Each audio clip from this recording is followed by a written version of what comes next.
Okay, welcome to this lecture. This is lecture 14 on chemical kinetics. Again, let's start from where we ended in the last class. So, in the last class, what we were doing was we were looking at this energy profile, right, of a certain reaction, and we were taking an elementary reaction. The elementary reaction was this ethyl bromide reacting with hydroxyl ions to give ethyl alcohol and bromide. Okay. And then we were trying to have a feeling of what this energy profile is trying to tell you. Now, before this we had looked at the meaning of this reaction coordinate, which is the horizontal axis, and the potential energy, which is your vertical axis, and what these tell us about the reaction when you move from the reactant side to the product side. Okay. So, now looking at this reaction again, what we can say is, remember we are looking at the molecular level, that is a molecule of CH3 CH2Br interacting with a molecule of this hydroxyl ion OH minus, right.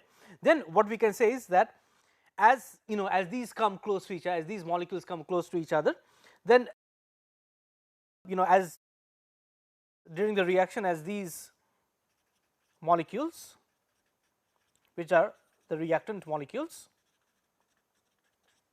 right, they come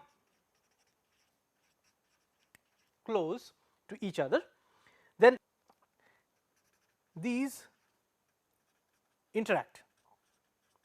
Okay. So, these interact, and as a consequence the chemical bonds, so these interact, and then what will happen is chemical bonds distort. Okay. So, what will happen is chemical bonds distort. The moment the chemical bonds distort, so the moment the chemical bonds distort, and if we move on to the next page, then we can say that the potential energy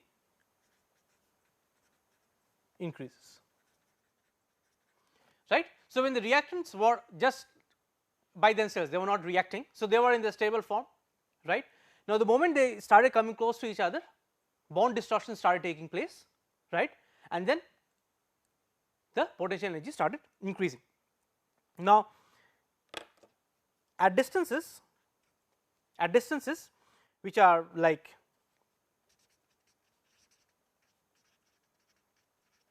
typical of the chemical bond lengths, the reactant species become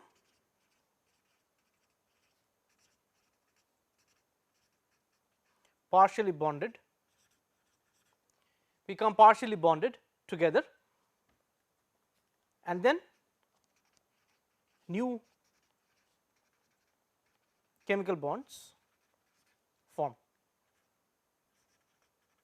right. So, this is you are looking at the progress of the reaction. So, when they are close to each other, the distances being of the bond lengths, then the reaction species become partially bonded and new chemical bonds start forming.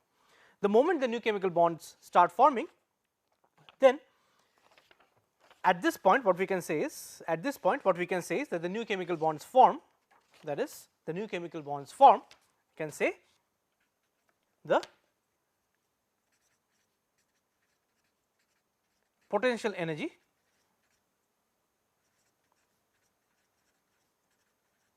reaches maximum. Okay. The potential energy reaches maximum. At the point where the potential energy reaches maximum, this situation is referred to as the transition state. So, this situation now is referred to as a transition state. This transition state is often represented by a symbol like this, okay, by a symbol like this, which is called a double dagger, a symbol like this which is called a double dagger. So, that means if I go back to this the potential energy. So, here this transition state I will be having this double dagger. So, this is my transition state. I can see the potential energy is at the maximum, right. So, everything is with reference to this diagram. Okay. Now, the species, the partially bonded species I am having at the transition state. So, next I can write the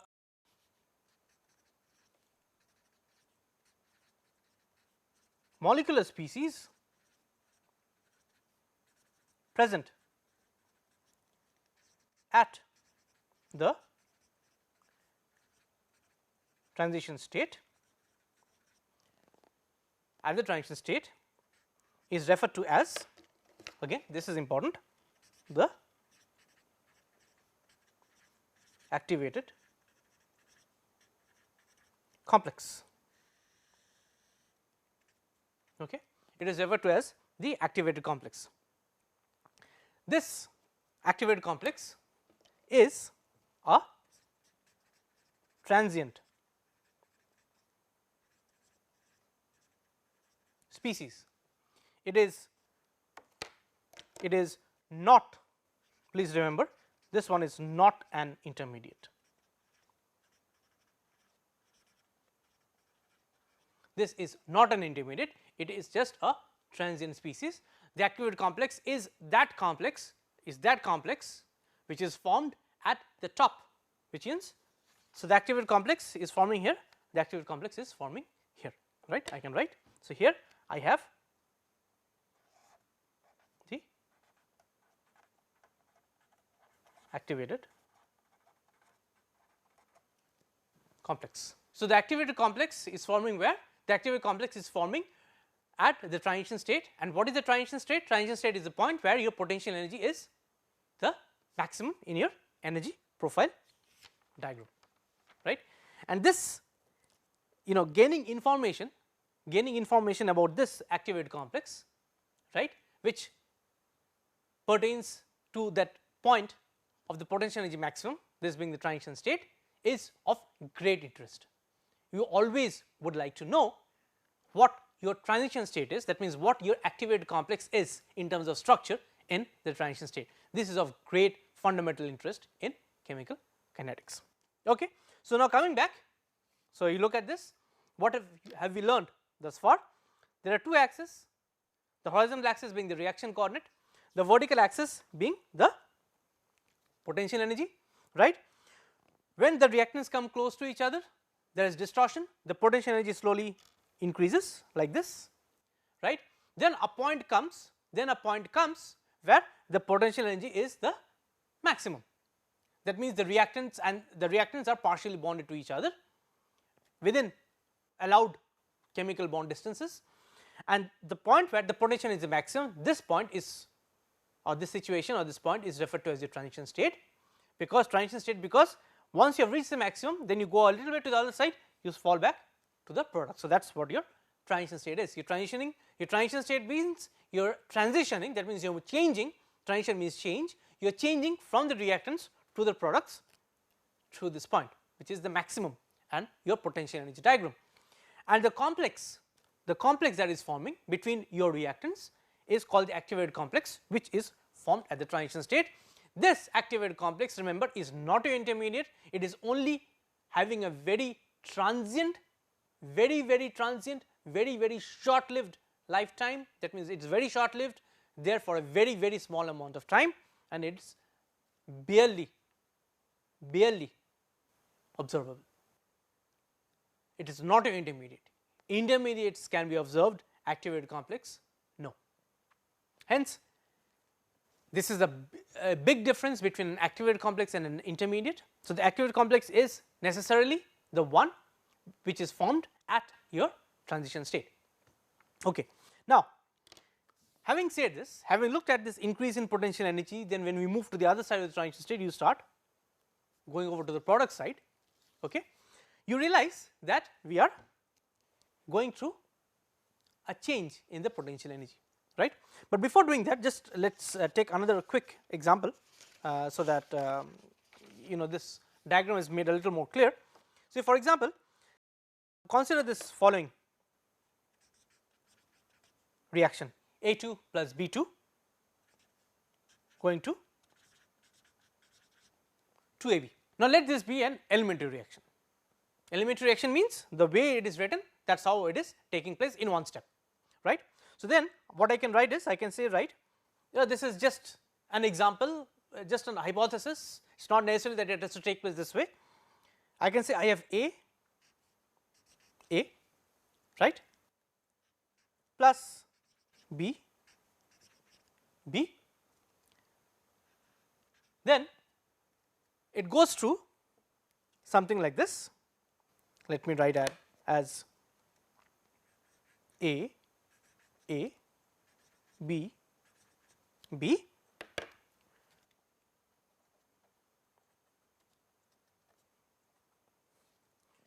okay. Then it goes over to the product side, okay. Then it goes over to 2AB. So, how is it 2AB? You get one AB from here and one AB from here, is not it? So, that means this I can write as AB.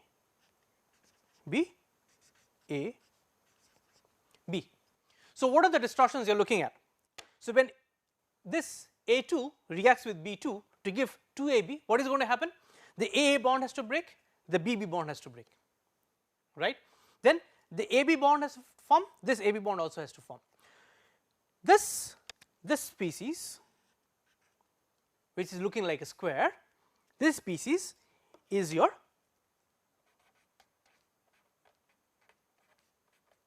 activated complex, right. So, remember, now this activated complex is present at the transition state. So, this activated complex is present at your transition state. What has happened at the activated complex, or what is, so this is a hypothesis again, just for example. So, the activated complex is such, you see, as I move from A2 and B2 to 2AB, what am I going to do? I am going to break the AA bond, I am going to break the BB bond, but I am going to form also 2 AB bonds. This is exactly what is happening out here. What it is telling you is that this one is partially broken between AA, the bond between BB is partially broken, then one A and one B, one atom of A, one atom of B is being involved in partial bond formation. Again, the other atom of A and other atom of B is involved in partial bond formation. Okay, so, you have progressed in terms of the breakage, you have also progressed in terms of bond formation, and that is why this is called an activated complex, where you have a little bit of bond breaking taking place, or whatever, bond breaking taking place and also bond formation taking place.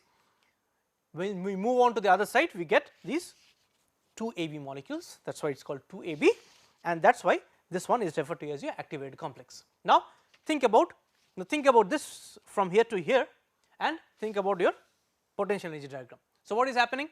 Your reactants were, for this your reactants were A2 plus B2, right. So, these were your reactants. Then what happened was, when these reactants started coming close together, the AA bond started breaking and the BB bond also started breaking, hence the potential energy started moving up. Then you came to a maximum. What happened at the maximum? At the maximum, what had happened was, you had the partial breakage of the AA bond, the partial breakage of the BB bond. Not only that, you also had the partial formation of AB bond and the partial formation of AB bond. Then a slight push, that means a slight move in the other direction. In the other direction, what happens is, now the AB bond forms, the AB bond forms, and the A and B bond, they snap, that means they break, and that is why, and that is how you would read your energy profile in terms of this example, right, and this being the activated complex. And I hope that this discussion gives you an idea of what this energy profile is trying to tell you. Okay. One more thing you have to realize, what happens is that as you go from the reactant to the product side, you go through an energy barrier. So, let this be the energy barrier. That means you move up in terms of energy.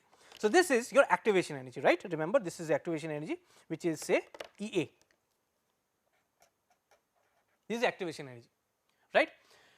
Once you have activated them enough, they have moved to the top, then they can go over to the product side. Okay. Let me try to remind you about that energy distribution, the kinetic energy distribution, that only those molecules which will have at least this amount of energy, remember the shaded portions, at least this amount of energy and more, would go over to the product side. This is what you are saying. That means if the reactants have to go over to the product side, I need to move up to the top, and to move to the top of this hill or the potential energy, I need this amount of energy. This is called the activation energy, right. Now the question is, the question which you ask yourself now is, how does it gain this energy? So let us again talk about this reaction. CH3 CH2 Br plus OH minus. How would these reactants move like this to the top of the energy? So what happens is, this energy which is EA, this EA, it is attained through collisions between the reactants. So they collide. So once on collision, what happens is they gain energy, right. Once they gain energy, those collisions which will give rise to sufficient energy, that is EA, and they move to the top, they would be having a very good chance of moving over to the product side. So this is how at a certain temperature, collisions in the reaction system, that is the collisions in the reaction system giving rise to the kinetic energy, right, because of collisions will bring about this attainment of the activation energy, right. Once the activation energy is attained, then there is every chance that the reactant molecules will go over to the product side, and that is typically how it happens. So now you understand, when I raise the temperature, what is going to happen? When I raise the temperature, the collisions would be happening more vigorously, because I have increased the thermal energy, right.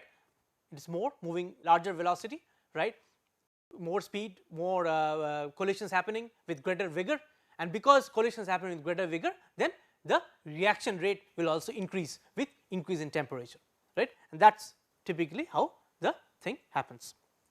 Because remember, the activation energy is independent of temperature. That is what was one of the assumptions we had taken when we were talking about the temperature dependence of reaction rates. Thus, higher the temperature, more vigorous are the collisions, and hence it is easier to attain this EA, the activation energy, that means go to the top of the hill, and thus the reaction rate increases, because more and more reactant molecules can easily go over to the product side as compared to a lower temperature. Now you can ask a question. So the question is, let us go back to the other reaction, C6H5CH2Cl plus OH minus, giving C6H5CH2OH plus Cl minus, right. Here we had two steps, C6H5CH2Cl, the first elementary step giving C6H5CH2 plus Cl minus. The next one was C6H5CH2 plus OH minus, giving C6H5CH2OH. So these were reactions 3 and 4, right. So this was 3, these were reactions 3 and 4. Now the question that might come to your mind is, okay, if I am talking about collisions between the reactants, I have two reactant species out here, they are colliding, right, they are gaining this, so the kinetic energy of collisions, they are gaining this activation energy, and then they move over to the product side.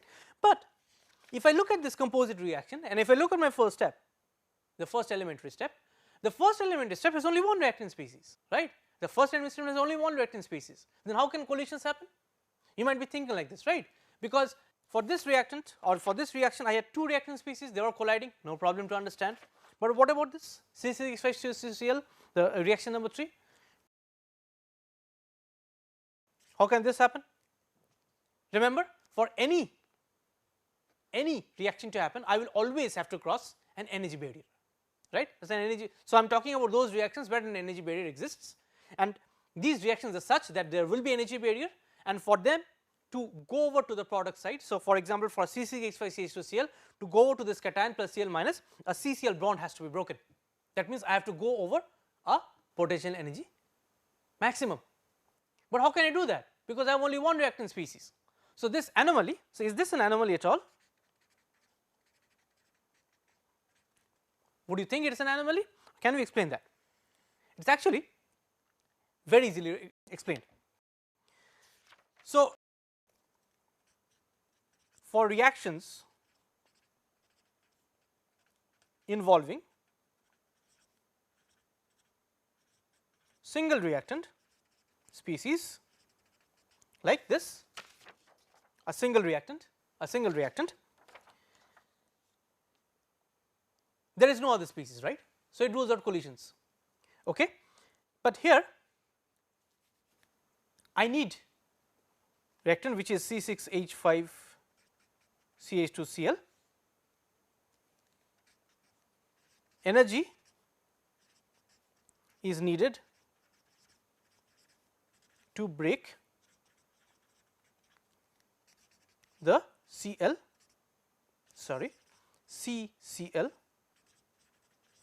bond, but there is no other reactant, right? There is no other reactant. So, there is no other reactant. So, do we say will collision be ruled out?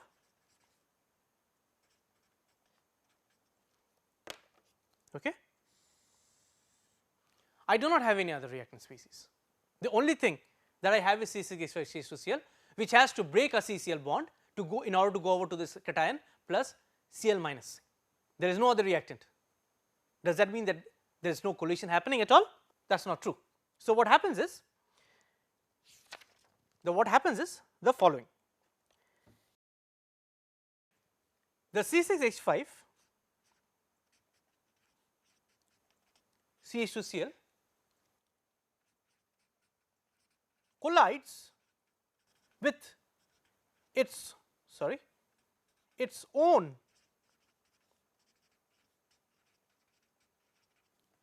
molecules. So, there are many molecules in the reaction system, though these molecules C6H5CH2Cl can collide with each other, right. That means the reactants collide with each other, and also if it is being done in a solvent, the C6H5CH2Cl can also collide with the solvent molecules. So, what is it colliding with then? I do not need another reactant. I have so many C6H5CH2Cl molecules out there that all these molecules can collide, and through this kinetic energy I gain that activation energy through which it goes over to the top, or it can also collide with the solvent molecules which are out there and do the same thing, right. Hence, I do not need another reactant. So, you should not be thinking it like that way.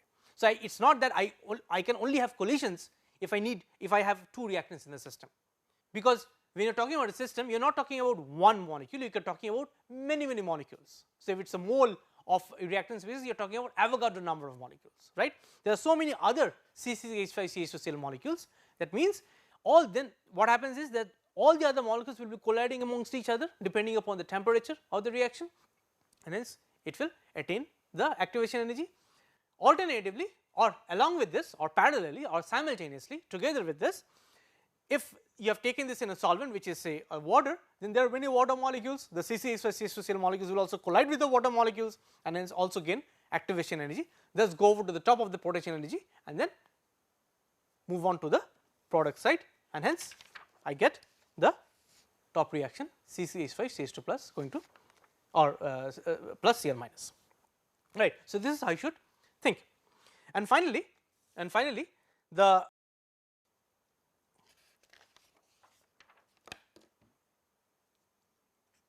difference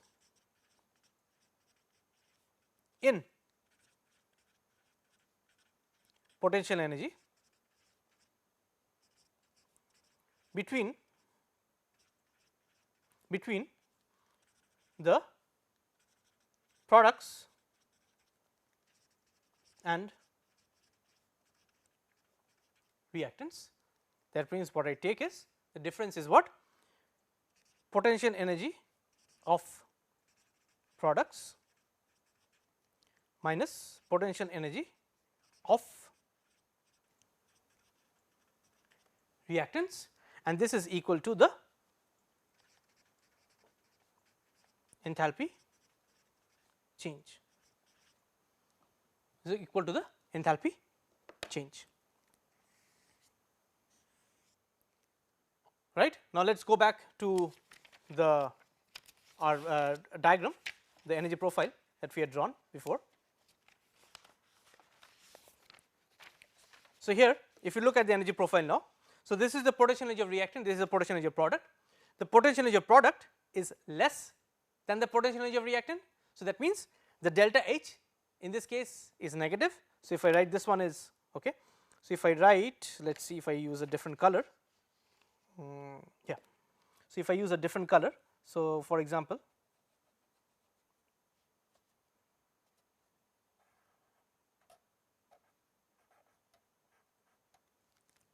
this is delta H, right. So, what is delta H? Delta H is the potential energy of products minus the potential energy of reactants. Now, for this one you can see the product is at a lower potential energy than that of the reactants, which means the reaction is exothermic.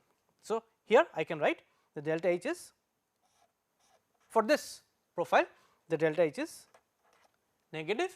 Why? Because as defined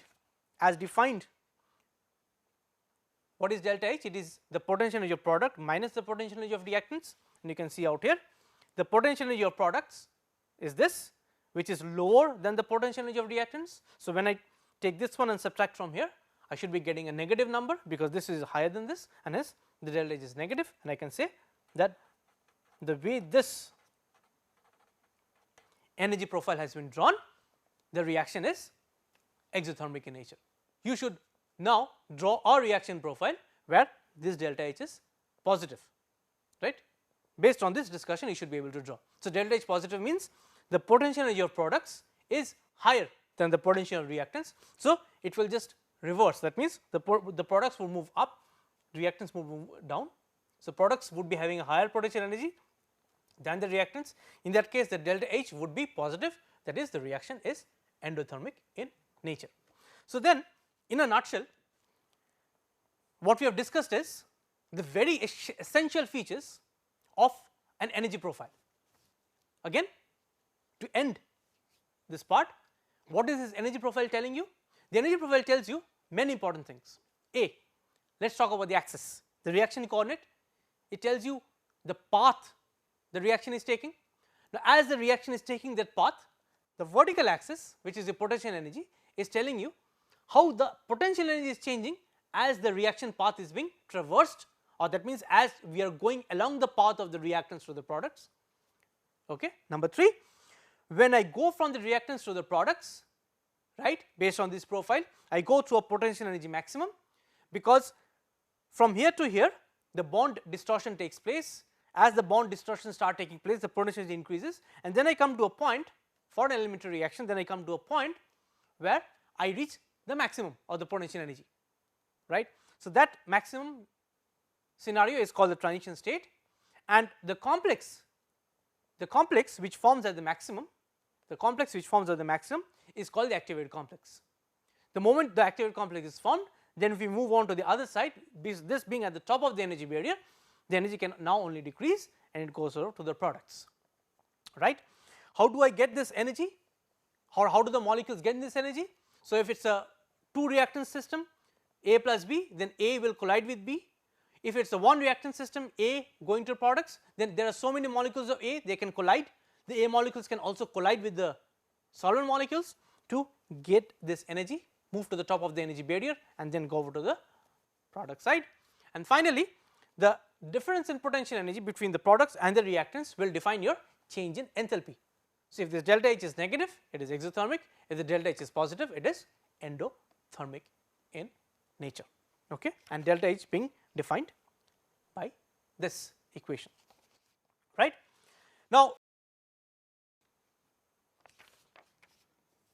see, when I plotted this or drawn this energy profile, I had said that this is for the reaction between CH2 CH2Br and OH minus, right. Again a question can come to your mind. The question is, okay, if I have done all these things for the molecule or for the reaction, the two step reaction, the composite reaction, the mixture of two elementary steps, can I draw a possible energy profile for this reaction? Is it possible? So, let us see whether we can draw it. Remember that C6H5CH2 plus is an intermediate. So, if this is an intermediate, and based on this, the energy profile can be drawn like, okay. So, these are my reactants, these are my products, right, and this is how my energy profile look like.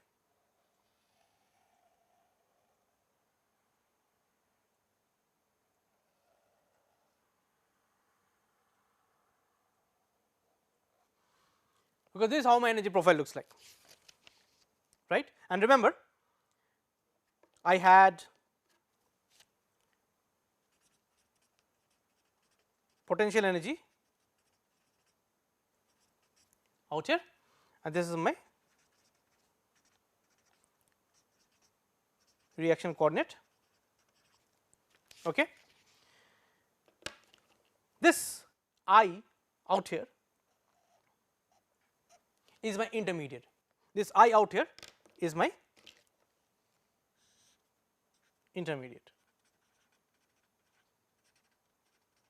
So, for this reaction, the intermediate is C6H5 CH2 plus. So, I can write for this reaction it is C6H5 CH2 plus. So, that is my intermediate, right, okay. So, what are these? See, there are two humps. Why are there two humps? There are two steps, right. The first step taking me from the reactants to the intermediate, right, and this I can say is what I will say here. So, this is my transition state, which is often abbreviated as TS, for step 1, okay. So, this is step 1, which is essentially the reaction 3, and then you understand. So, this point would be my TS, that is transition state for step 2, and as defined before, this would be my delta H.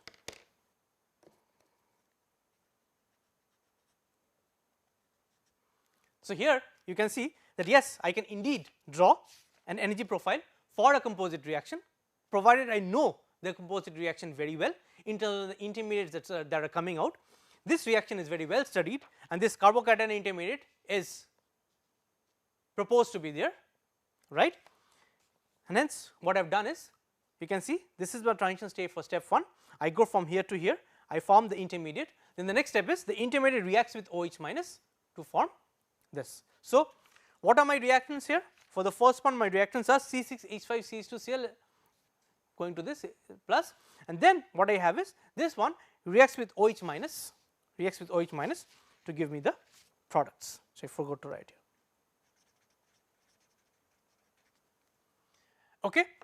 here you will be having the activated complex for step 1, activated complex for step 2, but see this is the intermediate. I do not say this is the activated complex, this is the intermediate, this is of lower energy than these two. Okay. So, hence this is extremely important for you to understand that this intermediate and these two are completely different. The species I have at the top is my activated complex, and the species which is lying at a lower energy, lower potential energy, is my intermediate. Okay. So, yes, even for a composite reaction I can draw an energy profile, but I have to make sure that I know the reaction mechanism very well, which will allow me to draw the energy profile. Okay. Other things remaining the same, right. So, I think we have spent enough time on these energy profiles, talking about these and what they try to tell you. Now, let us move on and let us talk about something which is also very significant for an elementary reaction. It is called molecularity. It is called molecularity, as I had referred to it before too. So, a common method of classifying elementary reactions is based on its molecularity. Now, how do I say that? So, what I say is, so suppose I have an elementary reaction which goes from A to P. Suppose I have another elementary reaction which goes like A plus B going to P. So, all these reactions are elementary, right? All these reactions being elementary, what I say, this is a unimolecular reaction. This is a bimolecular reaction. This is a bimolecular reaction. Now, suppose I have something like say 2A plus B going to P, for example. If this is also an elementary reaction, then I will say that this is a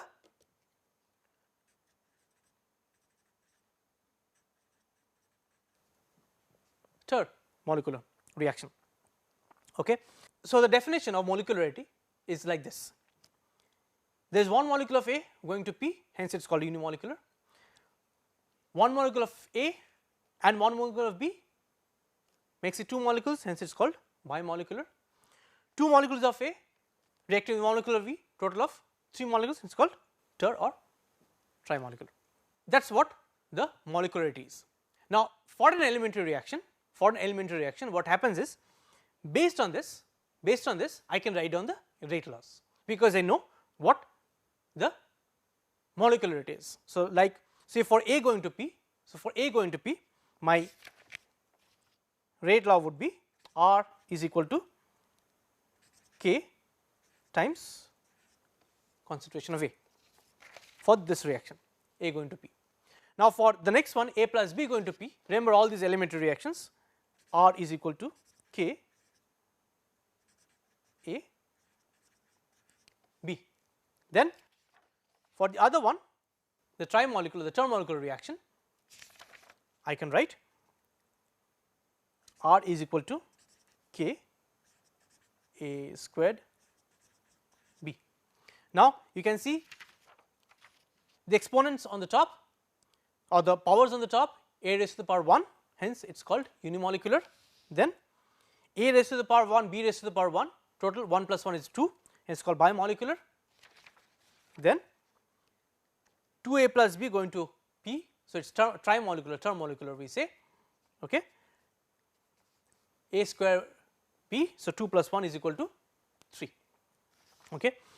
So, then what is the significance of this elementary reaction and molecularity? What it tells you is that for an elementary reaction, so let me, okay, right here, for an elementary reaction,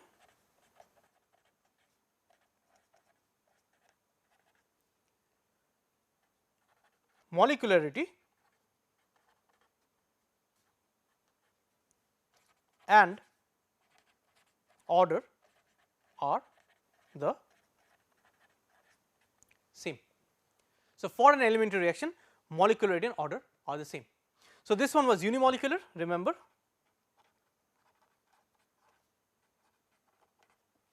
This is a unimolecular. So, I can straight away write the rate equation as K times concentration of A. The order is 1 because it is unimolecular.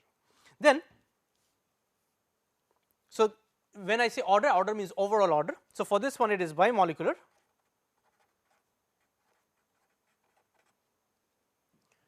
Bimolecular, this is A raised to the power 1, B raised to the power 1, 1 plus 1, 2, bimolecular. So, the overall order is 2, hence it is bimolecular, right, bi uni.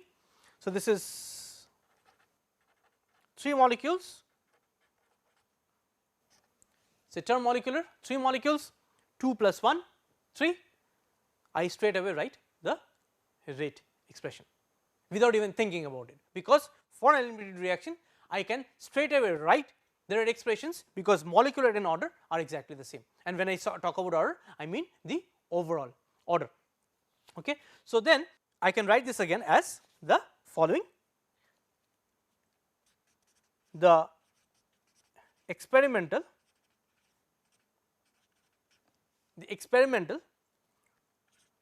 overall order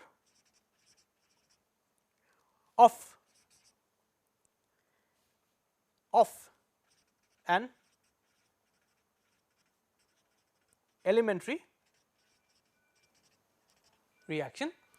elementary reaction is the same as molecularity,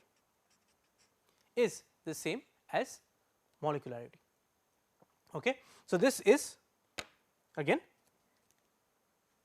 extremely important, where the overall order and molecularity for an elementary reaction are the same, allowing us to straight away write the rate expression, right. Please keep this in mind that molecularity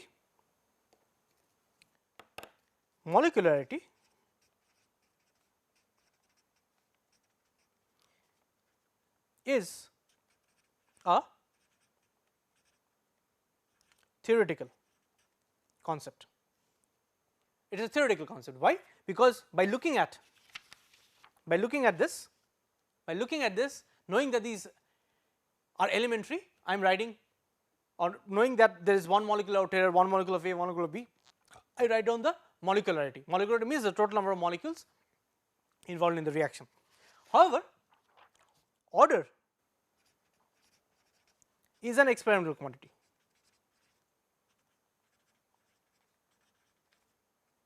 So, this further reinforces the significance of an elementary reaction, where we say that theoretically what we say based on the balanced chemical equation is exactly the same as is observed using experiments.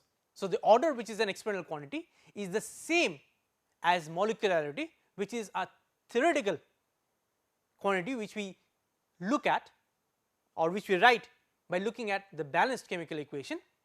These are the same for an elementary reaction.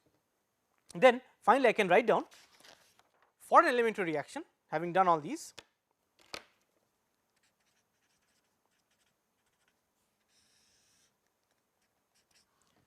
three very important points. It has to be a single step reaction. Number 2, must proceed through only one transition state, okay. Must proceed through only one transition state. It cannot have multiple transition states, because the moment you have multiple transition states, you are talking about multiple elementary steps, that means a composite reaction. Number 3, molecularity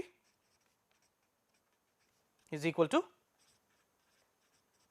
overall order, keeping in mind that this is a theoretical quantity and this is obtained through experiments, right. this is where the significance of the elementary reaction lies, and these are the characteristics of an elementary reaction that one should keep in mind whenever you come across a reaction or whenever you come across a word in a book which says that this reaction is elementary in nature, and immediately these three features or characteristics of the elementary reaction should come to your mind, that okay, whenever I am talking about elementary reaction, I am talking about these three things: a single step reaction, a reaction which has to proceed by through only one transition state, and for that elementary reaction, because it is elementary in nature, the molecularity is equal to the overall order. That means the balanced chemical equation tells me or allows me to write down the rate expression, that is k times A times B, or k times A concentration of A, or k times something else based on what the molecularity of the reaction is, and this is extremely important for us to keep in mind. Okay. So, this was all about elementary reactions and the molecularity too. Let us look at our typical example, right. See, for let's look at say this following example. Okay. So, the following example goes like this: I have two bromine atoms combining to give me the bromine molecule. This is example 1. Okay. So, here if I split it up, I can write Br plus Br giving me Br2, and this being an elementary reaction, I can straight away write that R is equal to K Br Br, and these being the same, K Br squared. Okay. This was an elementary reaction, so I could write it like this. Let us take another example. So, let this be example number 2. So, another example is, say, okay, let us consider this I2 breaking up into I plus I. Here the rate is equal to K times I2. I know this is an elementary reaction, so I can straight away write this point, because I know that it is an elementary reaction. Having gone through this, or what we are doing right now, we can also ask ourselves a question. So, the question is, suppose I have a first order reaction.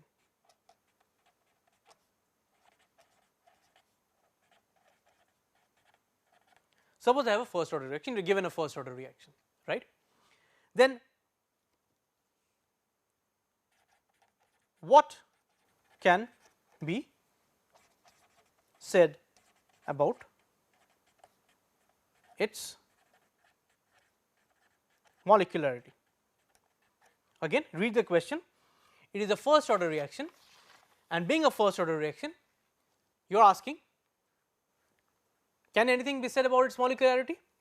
Now, think about your answer. What will your answer be? Your answer should be, no, it cannot be said. Why? Because though it is a first order reaction,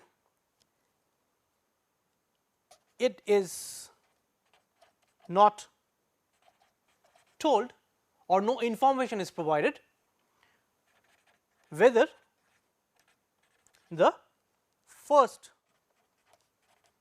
order reaction, is elementary or not. If it is not said, or if it is not told to you whether it is elementary or not, then we cannot say or talk about its molecularity, because the molecularity, remember, molecularity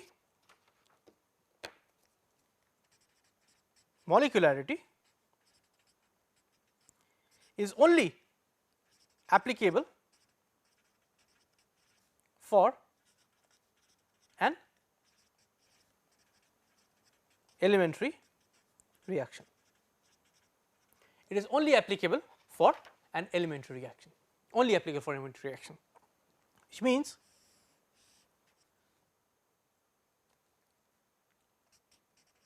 molecularity has no existence for a complex or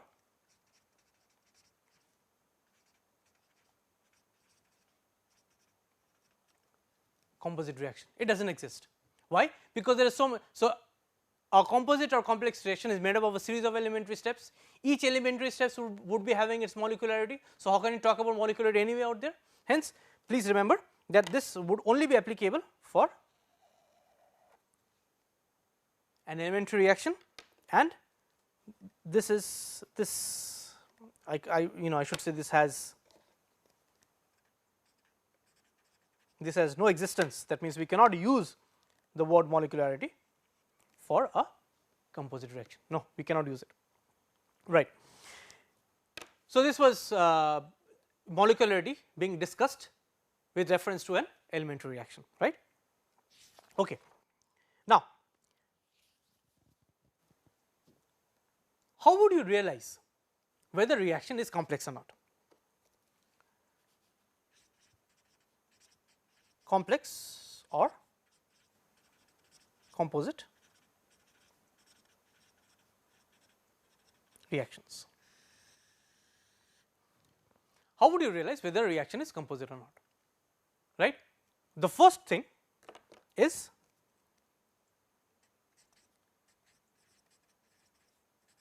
detection of reaction intermediates. Remember the benzyl cation C6H5CH2 plus, that is how we realized that it has an intermediate, hence it is a composite reaction. But do understand that in many cases it is difficult